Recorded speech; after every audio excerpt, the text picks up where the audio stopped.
네, 안녕하세요. 3주 2차 시 영상 강의를 시작하도록 하겠습니다. 선생님이 그 1차 시 이제 그 영상이 그 두 개가 올라갈 건데, 지금 1년 이상 그 영상을 찍으면서, 이거를 그 이제 뭐랄까요. 알고 있었던 건데 선생님이 그걸 좀 실수를 해서 도중에 끊어지고, 그래서 그 1차 시 영상은 조금 여러분들한테 귀찮게 불편함을 드려서 미안합니다. 근데 또 지금 원래 좀 선생님이 학생처장을 하고 있다고 했잖아요. 또 강의도 지금 현재 좀 원래는 이제 좀 뭐랄까 배려를 받아야 되는데 배려를 받지 못하고 있는 상황이라 강의도 많고 그래서 다시 찍지 못하고 그 1차 시권은 두 개 올려서 여러분들이 좀 번거롭게 해서 미안합니다. 일단은 그래서 그 두 개로 1차 시 때 두 개로 나뉘어 있는 데다가 두 번째 것도 또 이제 그 마무리 멘트가 없이 이제 잘라졌어요. 그래서 좀 뭐야 이렇게 생각이 되겠지만 좀 양해를 좀 해주기 바랍니다. 네.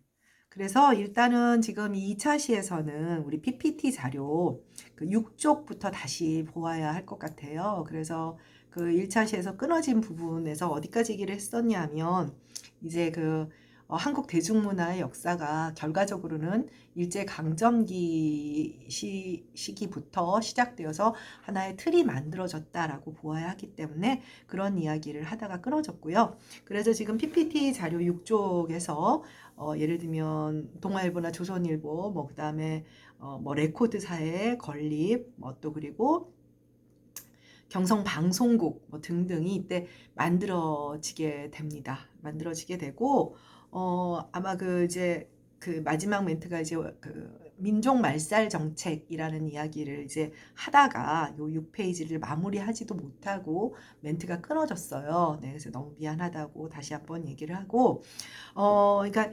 이때는 그 이제 그 1920년대, 30년대, 특히 20년대로 들어오면 말하자면 일제강점기에 이제 우리가 익숙해져 버리는 거죠. 익숙해 버리게 되고 내선일체라 하여 그러니까 내선일체 이 선자가 조선이라는 뜻이거든요. 그래서 그 자기들이 이제 그 일본과 우리가 결과적으로는 같은 그 공동체다 혹은 같은 민족이다 등등 그러면서 이제 그 사탕발림을 하지만 실제로는 우리는 이게 그들의 2등 국민이요 식민지 이제 백성으로서 수탈의 대상이 됩니다. 수탈의 대상이 되면서 그럼에도 불구하고 또 이제 어느 정도 통치를 해야 되니까 여러 가지 기반 시설이라든지 교육, 문화 이런 것들이 만들어지게 되고 또 이제 아직까지는 극단적인 민족 말살 정책이 추진되지 않는 상황이기 때문에 여러 가지 이제 근대적인 일본을 통해 전해지는 서구 문물들을 수용해서 근대적인 여러 가지 이제 문화 사업들이 이제 만들어지게 되는 것이죠. 그래서 뭐 신문사도 만들어지고 레코드사도 만들어지고 또 최초의 그 1927년에 경성방송국이라고 하는 방송국도 만들어지고 네, 이렇게 되게 됩니다. 1940년 이제 45년 이제 해방 직전까지 이제 민족 말살 정책이라 해서 이제 태평양 전쟁을 일으키게 돼요. 대동아 공영권이라 해서 중국 그다음 동남아시아를 침략을 하면서 이제 과감하게 이제 2차 대전에 가담을 하면서 이제 미국을 공격을 하고 아마 여러분들 자살 특공대라고 하는 가미카제 특공대 얘기라든지 뭐 이런 이야기들을 알고 있을 겁니다. 그래서 사실은 이게 미국이 결과적으로는 그 히로시마의 원폭을 투하를 하게 되죠. 그러니까 어떤 경우에도 그 원폭 투하에는 우리 조상들도 이제 우리 그 이제 제일 교포들도 큰 피해를 보았고 여러분들 얼마나 큰 피해를 보았는지는 알고 있을 거예요. 그 직전에 뭐 예를 들면 관동 대지진이 일어났을 때 뭐 조선인이 우물에 독을 탔다 해서 뭐 학살을 하기도 하고 여러 가지 그런 상황도 있었고 역시 원폭 피해도 함께 입고 뭐 그럼에도 불구하고 이제 우리는 아무런 뭐랄까요 보상이나 이런 것도 받지 못하고 조상들은 네, 그런 상황이었어요. 근데 이제 그 원폭 피해를 받게 되면서 일본은 과거에 했던 본인들의 여러 가지 이제 뭐랄까요 죄가에 대해서 전범 국가로서 독일과는 조금 다른 입장을 좀 취하게 된 것 같아요. 뭐 우리가 그 이야기를 한국사 시간이 아니니까 길게 할 필요는 없지만 한국 사람 입장에서는 어떻게 일본이 저렇게 당당하지? 왜 독일과 태도가 다르지라고 하는데 거기에는 이제 원폭 피해라고 하는 인류사에서 큰 사건이 이제 영향을 미치게 되는 것은 분명한 사실이죠. 왜냐하면 죄 없는 민간인들이 굉장히 많이 죽었기 때문에. 근데 그렇게 된 데는 본인들이 태평양 전쟁을 일으키고 이제 뭐 하와이를 공습하고 뭐 이런 문제들과 다 관련이 있게 됩니다. 어찌되었건 간에 자, 전쟁을 일으키게 되니까 뭐 이제 조선 땅에서 군수물자를 가져가고 그래서 이제 뭐 북쪽에는 뭐 수력 발전소도 만들고 발전소도 만들고 뭐 경인선, 뭐 경의선 이런 철도들 우리나라 최초의 그 철도가 경인선. 그럼 왜 만들었겠어요? 인천 부두항으로 이제 물건 빼내려고 경의선, 의주 이쪽으로 왜 만들었겠어요? 북쪽에 있는 여러 가지 천연 자원들을 실어 나르려고 다 이유가 있었던 것입니다. 네. 그런데 이제 그런 것들을 뭐 조선을 위한 근간 시설을 만들었다. 너희들을 위해서 뭐 맞춤법 체계도 우리가 뭐 업무철자법 조선 총독부에서 만들었다. 뭐 한글 배포를 한 것이 우리의 입장이다. 뭐 글쎄요. 네, 뭐 그 표면적인 현실을 보면 그렇지만 뭐 그렇다고 우리가 식민 지배에 대해서 감사해야 하는지 그것은 모르겠습니다. 어쨌든 네, 그들은 늘 그런 주장을 하고 있어요. 그래서 그러면서 전쟁을 하게 되고 여러 가지 수탈을 하게 되는데 우리가 이제 또 뭐 징용도 되고 위안부도 끌려가고 당연히 군인으로도 끌려가고 이제 억울한 이제 목숨들이 이제 목숨들이 잃게 되는데 그러면서 교육도 무시무시하게 해요. 그래서 초등학교 같은 경우 뭐 학교 선생님이 칼 차고 교실에 들어오고 학교에서 조선말을 쓰면 뭐 벌점을 받게 되고 서로 이르게 만들고 이런 상황을 만들어내게 되는데 그래도 그 이전 20년대 30년대는 이렇게 여러 가지 문화 사업들을 할 수 있을 만한 그런 그 숨통은 터져 있었죠. 얼마 전에 그 유해진이 나왔던 드라마 그 말모이라고 하는 이제 실제 그 사건을 배경으로 하는 건데 우리가 이제 주시경 선생이 이제 사전을 만드는 근데 사전 하나 만드는 그 과정이 이렇게 목숨을 걸어야 하는 그 원고를 지키기 위한 그런 어찌 보면 참 웃지 못할 우픈 현실이라고 할 수가 있죠. 네, 여기 지금 그 다음에 6페이지에 보면 영화 얘기가 나와요. 네. 뭐 BTS는 요번에 상을 못 받았는데 선생님은 못 받지 않을까 그런 생각을 사실 했어요. 점쟁이는 아니지만 그들이 굉장히 보수적인 집단이고 뭐 아직도 라디오 카운팅을 할 만큼 뭐 화이트 그래미라는 말도 있고 예전에 그 아델이 그래미 뭐죠 트로피를 부러뜨린 적도 있어요. 비욘세가 받아야 된다라는 그런 입장을 보인 거죠.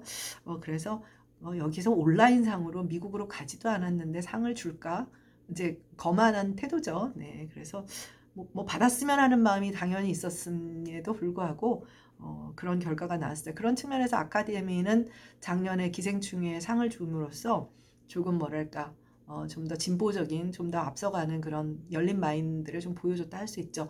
이제 미나리가 또 어찌 될지는 모르겠습니다만은 사실 미나리는 선생님 생각에 이거는 미국 영화거든요. 미국 영화고 또 다른 맥락에서 그래서 아마 한국에서도 그 윤여정 배우가 배우상을 타기를 더 많이 바라고 있는 것 같아요. 왜냐면 자본 자체가 미국에서 나온 거 미국 영화라서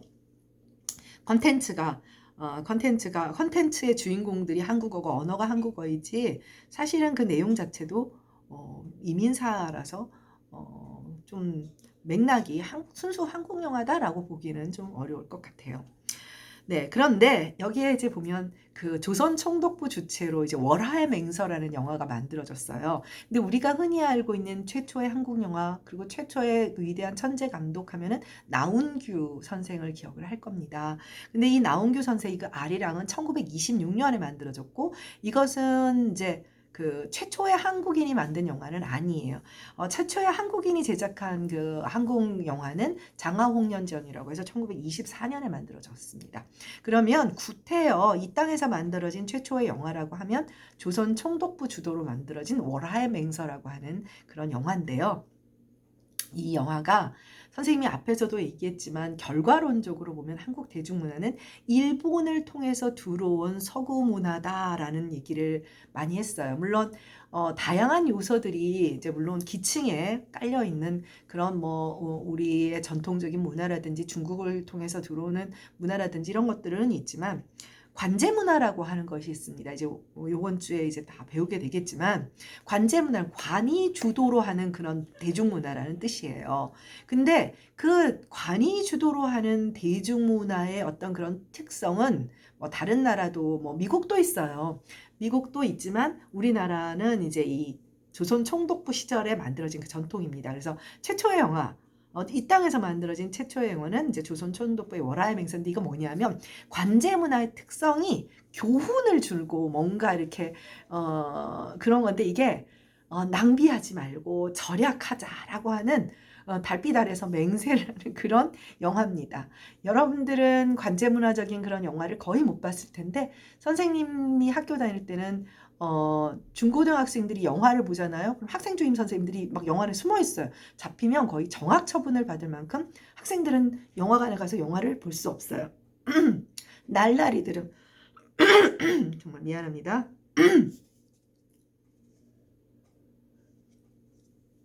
뭐 그런 거였는데 그런데 우리가 영화를 보러 갈 수 있는 경우가 있어요. 단체 관람을 하는데 단체 관람을 하는 거는 뭐냐면 선생님이 지금도 기억나는 것은 성웅 이순신 뭔지 대충 알겠죠. 그러니까 권성징악적인 굉장히 이렇게 어떤 뭐 부모에게 효도하고 뭐 어른을 공경하고 이런 어떤 교훈적인 그런 것들을 담는 그런 영화를 이제 보러 갈 수 있는 거죠. 그래서 뭐 예를 들면 로미오와 줄리엣 뭐 얘는 아주 정말 고전적인 최고의 명작이란 로미오와 줄리엣 뭐 올리비에 하세 주연의 로미오와 줄리엣 그 영화관에 중학생은 못 보러 갔던 걸 고등학생은 보러 갈 때 그것도 조건이 있었어요. 이제 그게 관제 문화에서 만들어진 어떤 그런 영화의 아주 중요한 특성 중에 하나입니다. 네, 7쪽으로 가보면 여기 이제 그림 왼쪽 그림은 경성방송국 이 최초의 이제 공영 방송국이었죠. 거기서 재즈 코리안 밴드 이 시절에도 재즈 밴드가 있었습니다. 딱 봐도 여러분들 어때요? 미국 문화의 영향이라고 할 수가 있죠. 그리고 오른쪽 그림은 월화의 맹서의 주인공 여배우입니다. 지금 보면 이 사람이 예쁜가? 네, 뭐 예쁜가 싶겠지만 그럼 아마 이게 옆에 그 기사는 이 월화의 맹서의 여주인공이 뭐 생활고가 있었다든가 뭐 이런 기사 그 당시에 그러니까 핫한 스타인 거예요. 얼마나 영화관에 나오니 대단했겠습니까? 네. 요렇게 되었어요. 관제 문화는 선생님이 미국도 있었다라고 하는데 메카시즘이라고 하는 것이 있습니다. 이게 뭐냐면 반공주의예요. 반공주의. 그래서 미국도 이제 그 여러분들도 알다시피 이제 2차 대전 이후에 소련과 이제 지금의 러시아가 아니죠. 여러 이제 거기서 그 주변 국가들과 합친 이제 말하자면 그 이제 공산주의 이데올로기를 공유하는 그 연합이었죠. 지금은 다 분리되어서 나왔지만 소련과 미국의 첨예한 이데올로기 갈등. 네. 우리나라도 그 이데올로기 갈등의 결과론적인 분단 국가잖아요. 그럴 때 그 반공주의를 강조하기 위한 그런 관제적인 그런 영화나 이런 프로그램들이 만들어졌어요. 그 메카시즘에 따른 것입니다. 그래서 뭐 서구 사회라고 해서 이런 관제 문화의 전통이 없는 것은 아니지만 이제 그들은 사실 앞서간 어떤 우리가 지난 시간에 배웠던 여러 가지 뭐랄까요 민주화 과정들 이런 것들을 통해서 이제 좀 우리보다 좀 빨리 앞서 그런 부분들을 청산했던 것이라고 할 수가 있죠. 글쎄요 뭐 지금도 헐리우드 영화의 음모론 얘기라든지 이런 게 나온 거 보면 뭐 그렇게 다 그것이 쉽지 않으니까 계속 훌륭한 가치로 존중을 받는 것이겠죠. 네. 자, 다음은 8쪽으로 넘어가겠습니다. 모던보이 모던걸 어디서 많이 들어보던 아마 국어 시간에 문학 수업을 들으면서 아마 들어봤던 그런 개념일 거예요. 말 그대로 모던걸 모던보이는 근대적 소년 소녀 뭐 이런 뜻인데 이 그 영화가 있어요. 9쪽을 먼저 보도록 하겠습니다. 네. 여기에 이제 보면은 여기에 이제 박해일이 나와 있죠. 박해일 맞나요? 모던보이라고 하는 그런 그 영화 포스터입니다. 영화 포스터이고요. 이 영화 포스터가 그 이제 그 모던보이의 이제 그 어떤 이 1920년대 모던보이와 모던 걸의 그런 모습을 아주 잘 보여주는 그런 예라고 할 수가 있습니다. 예라고 할 수 있고요. 그다음에 옆에 있는 그 두 분은 이제 두 분이 한 분은 그 저기 아유 이 지금 안경 낀 분인데 이분이 어 이제 누구냐 하면 저기 월북 작가인데요. 그 봉준호 감독의 조부예요. 조부. 전형적인 20년대 이 모던 보이였다라고 합니다. 그러니까 이게 어떤 집안의 그런 혈통과 내력 같은 게 있었던 것으로 좀 보입니다. 네, 그냥 그림으로 한번 보고 네, 다시 8쪽으로 오도록 하겠습니다. 그래서 모던 보이 모던 글은 1927년 본격적으로 이 용어가 등장하게 되는데요. 부정적으로 이 개념을 정의하면 아주 태폐적인 개인들의 출현으로 해석을 한다. 그래서 하나의 사회적 현상이자 새로운 세대의 등장. 그러니까 뭐 요즘 맨날 뭐 X세대, Y세대, 여러분들은 MZ세대라고 하잖아요. 세기 말 2000년대 초에 태어난 이렇게 이제 그렇게 어떤 세대, 지금으로 따지면 그런 개념입니다. 그래서 젊은 세대들의 새로운 스타일의 등장이라고 할 수가 있어요. 근데 이때가 어떻게 되면 우리가 앞서 말했다시피 식민지 그 시대가 이제 정착이 되기 시작을 합니다. 식민지 시대가 이제 정착을 하게 되니까 이제 그, 뭐라고 해야 되죠? 사람들이 어떻게 될까요? 나는 분명히 조선인이죠. 근데 조선인이라고 하는 것은 뭐 아무리 어쩌고 저쩌고 그 일본이 그 감언이설을 해도 사실은 식민지 백성은 2등 시민이자 2등 국민들이 백성들이잖아요. 그러니까 젊은이들이 미래가 보이지 않는 거예요. 요즘 이제 젊은 사람들이 주식 투자나 비트코인 뭐 이런 것들 약간은 어떻게 보면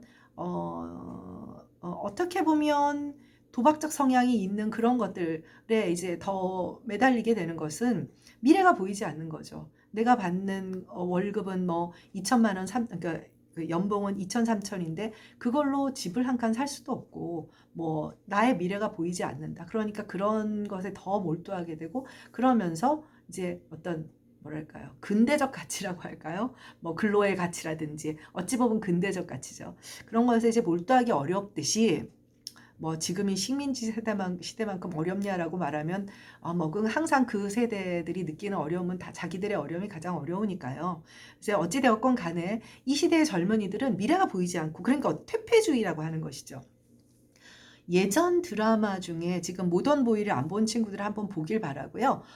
그 유아인이 나왔던 드라마가 있습니다. 그 시카고 타작인가라고 하는 그런 드라마가 있는데 줄거리는 잘 생각이 안 나고 선생님도 몇 번 보다가 재미가 없어서 안 봤는데 거기에 보면 이제 클럽 같은 것이 있고 노래를 부르고 여가수는 노래를 부르고 그다음에 일종의 지식인들이 나와서 교류를 합니다.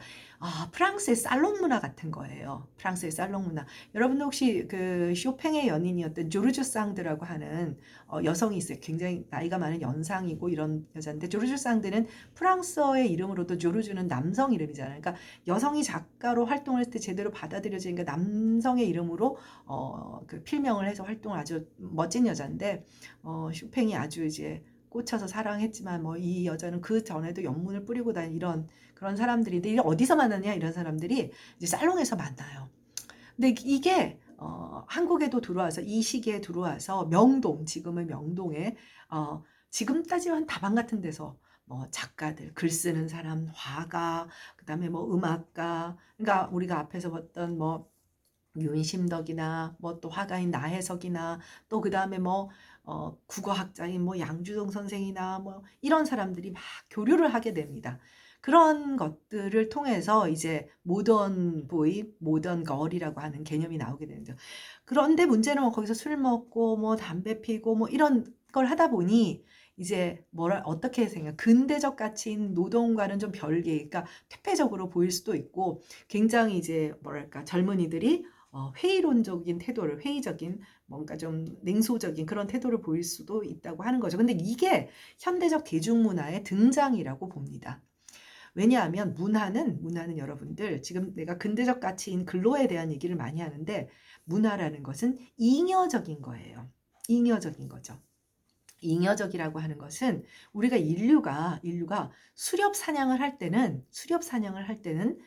아티스트 혹은 연예인, 노래 부르고 춤추고 이런 것들에 이것을 직업으로 하는 사람이 등장할 수는 없어요. 등장할 수는 없죠. 왜?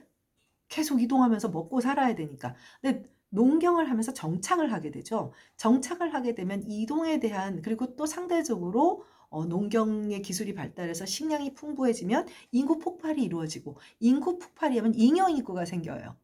노동을 하지 않아도 되는 사람들이 나오는 거죠. 선생님도 그 잉여 인구 중에 하나인 거예요. 지금 내가 하고 있는 노동은 육체 노동이 아니잖아요. 그쵸? 그럼 이 사람들이 하는 것들이 뭐냐면 교육이라든지 그다음에 예술이라든지 이런 어떤 문화 사업을 하게 되는 겁니다. 그러다 보니 사실은 막 정말 뭐 우리 운수 좋은 날에 저기 인력거꾼인가 이렇게 고생하고 이런 사람들이 볼 때 명동에 막 젊은이들 보면 좀 보여졌다 저런 놈들 이렇게 손가락질을 할 수 있는 그런 상황도 생기는 거죠. 그럼에도 불구하고 이것은 현대 대중문화에서 아주 중요한 등장이 됩니다. 그래서 20년대 중반에서 30년대 중반 사이에 경성의 대중문화 그리고 이게 소비문화가 되는 것이죠. 네, 그래서 또 뭐 엔카풍의 트로트라든지 또 이런 여러 가지. 근데 중요한 건 아까도 말했다시피 검열, 금지, 압수, 관제의 전통이 있으니까 당연히 검열을 하는 거야. 이거 그대로 군부 정권이 그대로 다 따라합니다.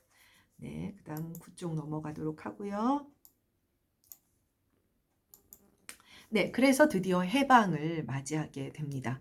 해방을 맞이하게 되는데, 이제 해방을 맞이했지만, 분명한 것은 지난번에 왜, 얘기했지만, 어, 신탁 통치를 하게 되면서, 일본이 그러니까 미국이 신탁 통치를 하게 되니까 기존의 관공서를 그냥 내비두는 거예요.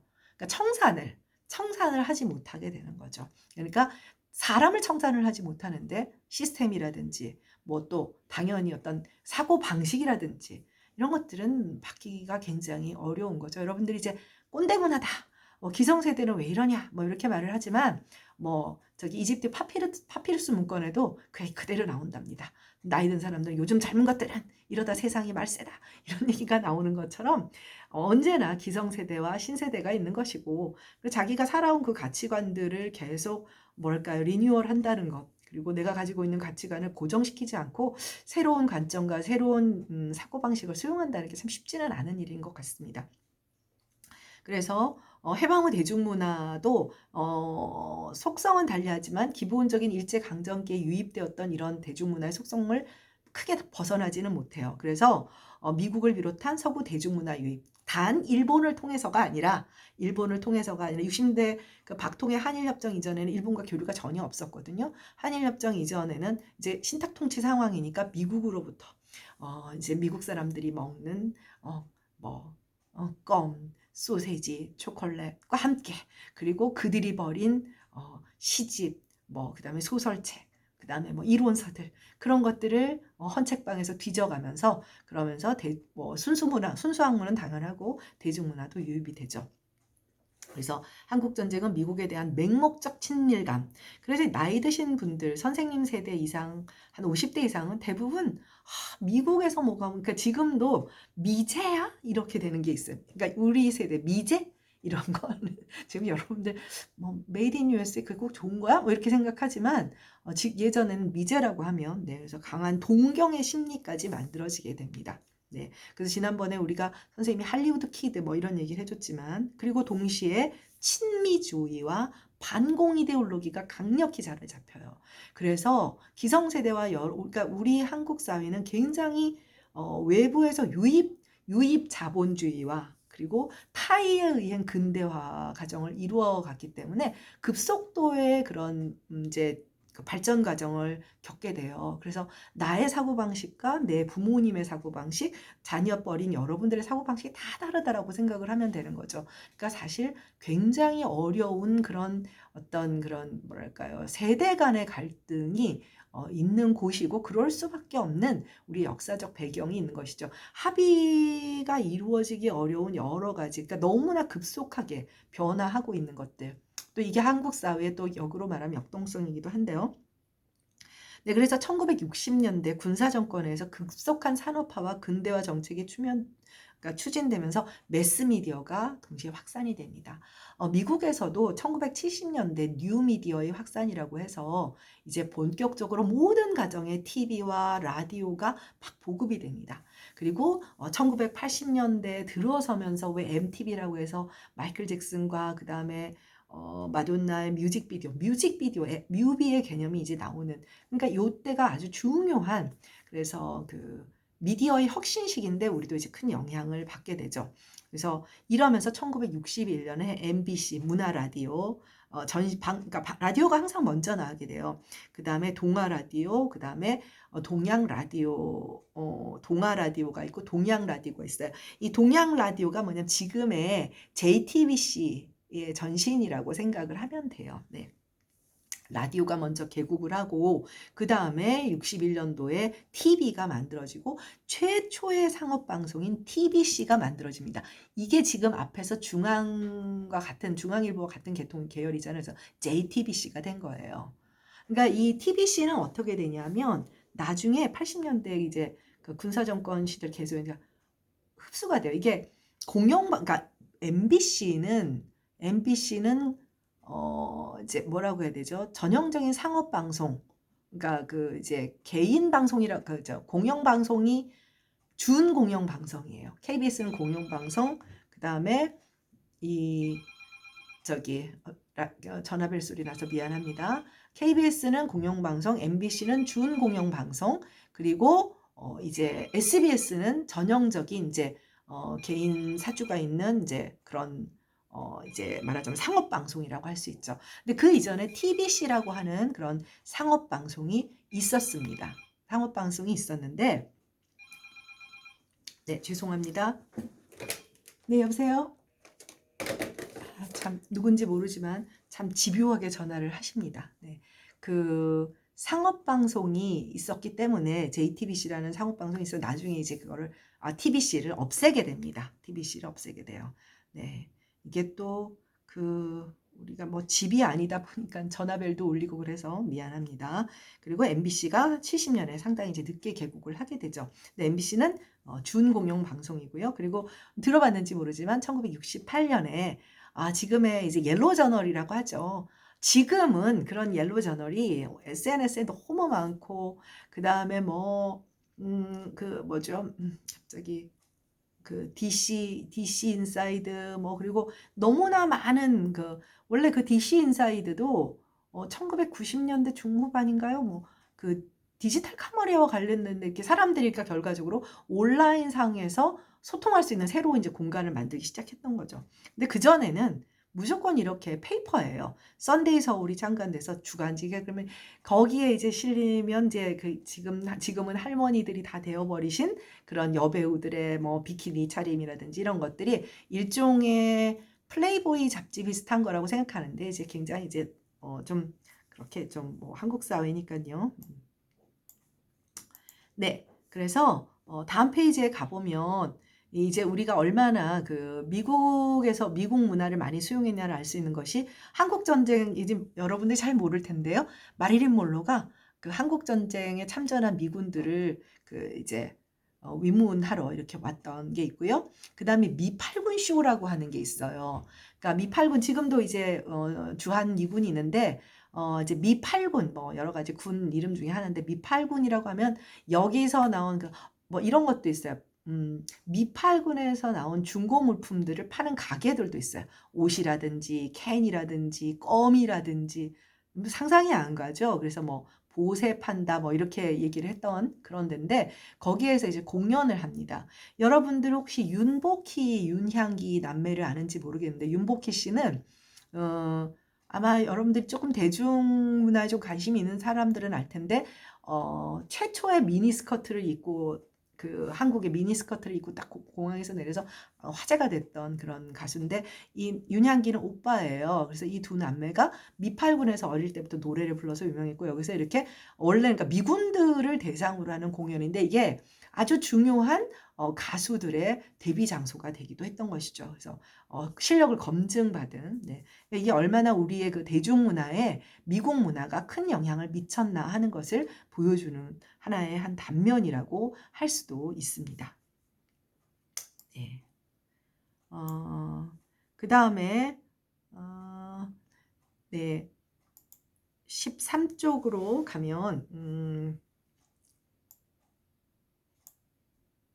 이제 관제 문화 얘기를 조금 더 하겠습니다. 이제 국풍 81이라고 하는 것을 이제 우리가 방금까지 이제 미국 문화와 미국 문화의 그 영향을 말을 했는데 지금 여기서는 얘기를 조금 달리해서 우리가 일제히 그 관제 문화의 전통이 군사 정권의 시기에 어떻게 영향을 미치게 되었나를 한번 살펴보게 될 거예요.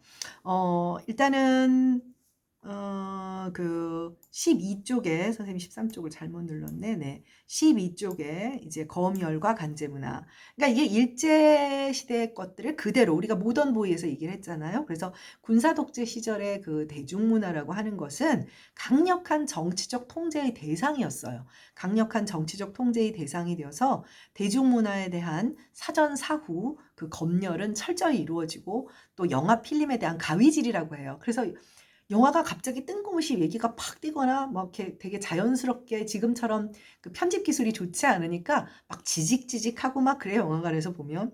그리고 대중가요에서 검열을 해서 이게 지금도 있기는 있어요. 지금도 여러분들 영화심의라든지 가요심의 뭐 이런 것도 다 있습니다. 있는데 차원이 좀 다르죠. 정치적인 속성을 굉장히 많이 보고 그다음에 그 대신 반대로 어떻게 되냐면 정부 정책을 찬양하는 관제 대중문화들이 육성되기도 하는 것이죠. 그래서 건전가요라는 말이 있었어요. 건전가요라서 대중가요 음반을 내면 정부에서 지정한 대중가요가 반드시 A사이드든 B사이드든 하나 들어가야 돼요. 제가 알기로는 B사이드 뒤쪽에 꼭 들어가야 됐고 그다음 외화 수입권이라고 하는 게 있는데 그 당시에는 우리나라의 그 영화의 수준이 좋지가 못하니까 이제 외화가 최고잖아요. 지난번에 주말의 명화 얘기 한번 해줬잖아요. 그러니까 주말의 명화도 처음에는 다 외화였다가 뒤로 갈수록 이제 우리나라 영화들이 이제 양질의 우리나라 영화들이 소개가 되는데 외화 수익권이 뭐냐면 유신 정권을 찬양하는 어떤 그런 굉장히 관제적인 그런 영화를 이제 우수 영화로 지정을 하나를 찍게 되면 그러면 그 영화 제작사가 인기가 있는 헐리우드 영화를 수입할 수 있는 거예요. 그러니까 이 영화를 찍어야 상으로 주는 것이죠.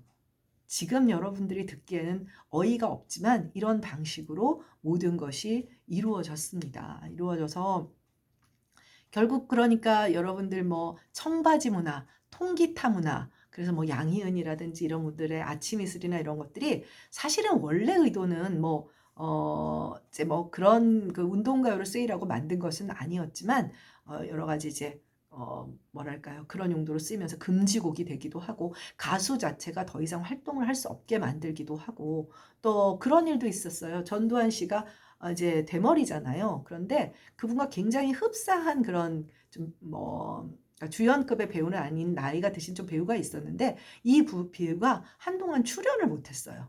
이런 식의 어떤 그런 검열과 통제의 문화가 있었죠. 네. 그래서 여기 지금 13쪽까지 하고 2차실 끝낼 텐데 국풍 80일이라고 해서 1981년에 전두환 정부가 민족문화의 계승과 대학생들의 국학에 대한 관심고취라는 명분 아래 서울 여의도 광장에서 주최한 관제적 문화 축제예요. 근데 나도 이 자리에 놀러 갔어요. 대학생은 아니었지만 엄마 아빠랑 남동생하고 뭔지 모르니까 이 문화 축제에 대한 판단을 못했던 거예요.